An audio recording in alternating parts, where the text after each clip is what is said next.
Hey everybody. Uh-oh. Guess what followed me home? Well, not exactly true.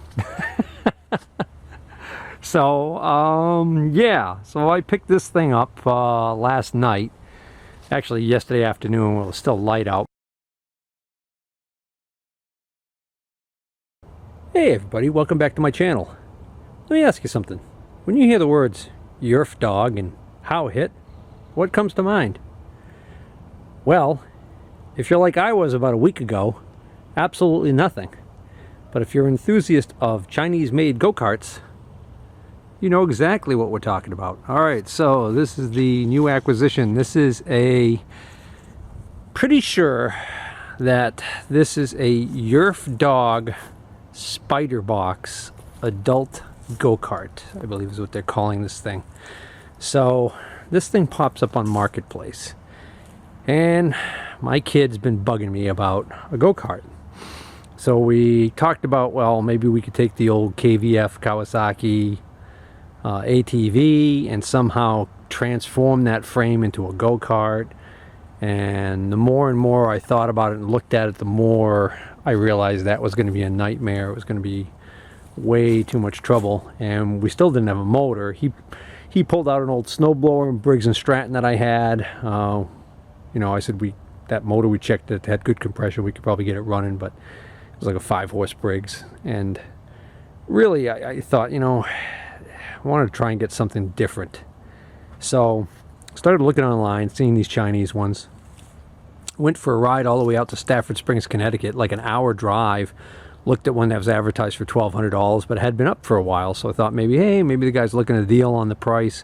I go out and look at this thing. I find out, A, it's a Chinese-made go-kart that brand new was about $2,500. B, it was beat to heck.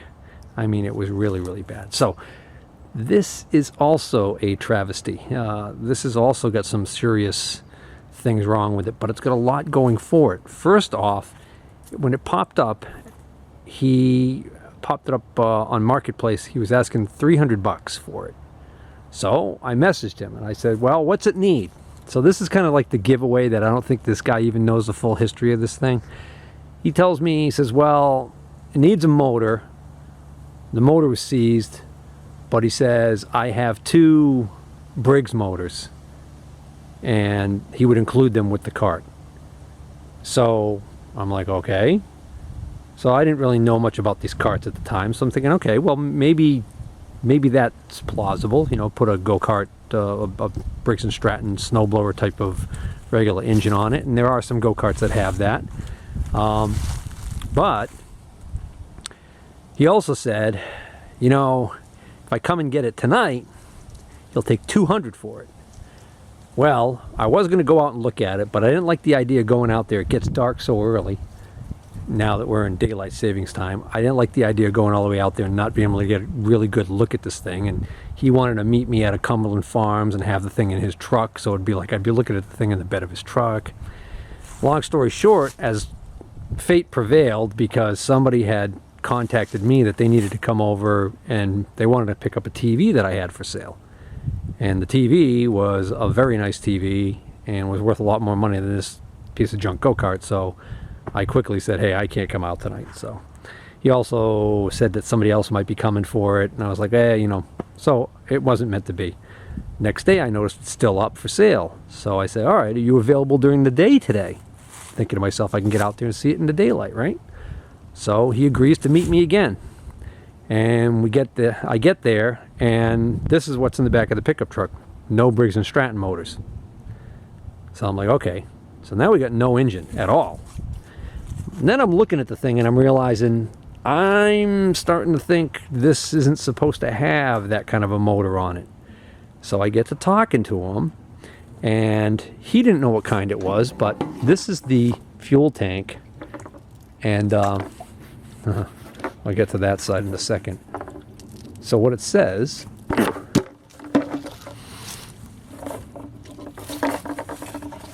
what it clearly says is, it says Yerf Dog, caution, unleaded fuel only. Now I do not know what a Yerf Dog is. Apparently, it has paws with 4 toes and long claws. Note the other side, the bottom edge of the tank appears to be melted. This was just laying in here like that. The chain is severely rusted, indicating this thing's been sitting for quite a while. This was the dead giveaway that we're not dealing with a Briggs & Stratton situation.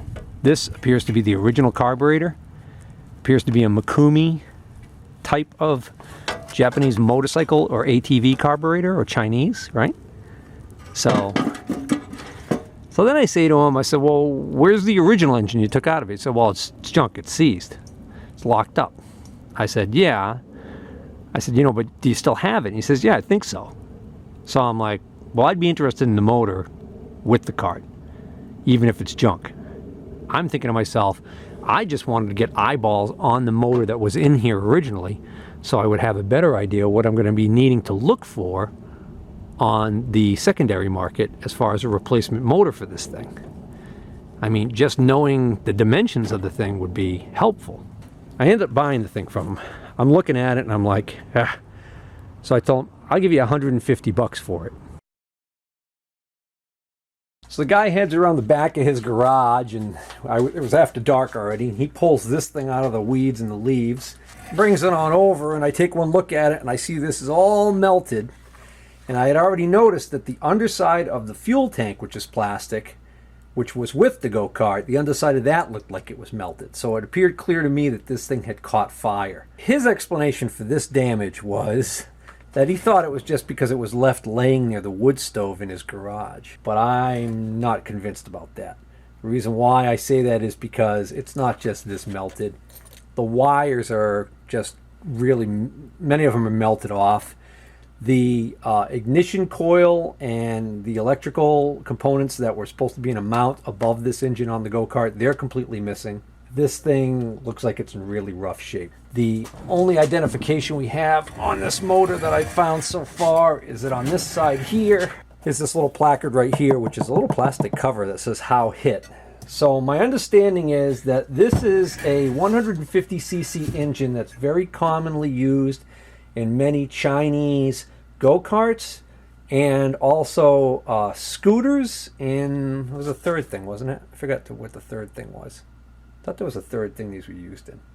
Anyways, so it's kind of like the old Honda XR style top end, but what's inside here, I believe, is a CVT type of drive system, a belt drive like on a snowmobile or many ATVs.